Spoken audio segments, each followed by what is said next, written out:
Est-ce que tu sais pourquoi tes prières ne se réalisent jamais? Tu pries, tu jeûnes, et pourtant, toujours pas de réponse. Imagine un immense réservoir invisible, rempli de toutes les bénédictions que Dieu a prévues pour toi. Paix, réussite, opportunité, richesse. Ce réservoir, c'est ta destinée, ton héritage divin. Mais tu ne peux pas simplement marcher vers ce réservoir et te servir. Il y a une clé. Tout ce que vous demanderez avec foi par la prière, vous le recevrez. Matthieu 21, 22. Il faut demander, croire et surtout, ne pas laisser la peur détruire ta foi. Et c'est là que beaucoup échouent.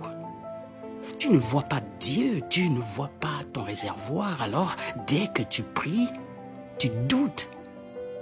Et ce doute, cette peur est la première chose qui annule ta prière.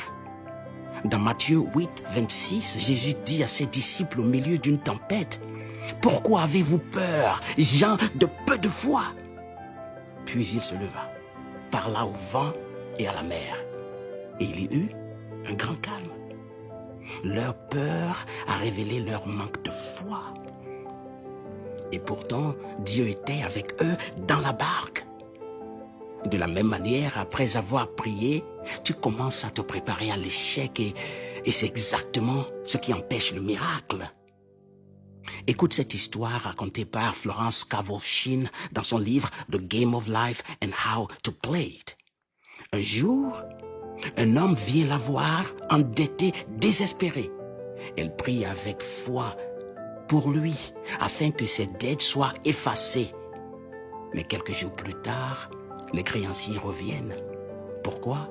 Parce que cet homme, une fois seul chez lui, se préparait intérieurement à l'échec. Il répétait déjà dans sa tête ce qu'il dirait aux créanciers s'il revenait. Il a annulé sa propre prière par la peur. Et toi, tu demandes à Dieu de bénir ton entreprise, mais en secret, tu prépares un plan B au cas où ça échouerait. Tu n'auras pas la bénédiction, non. Tu auras exactement le plan B que tu as préparé. Parce que Dieu ne bénit pas la peur, il bénit la foi. Voici le vrai secret. Si tu pries pour avoir un enfant, commence déjà à acheter les habits du bébé. Ces vêtements sont la preuve visible de ta foi.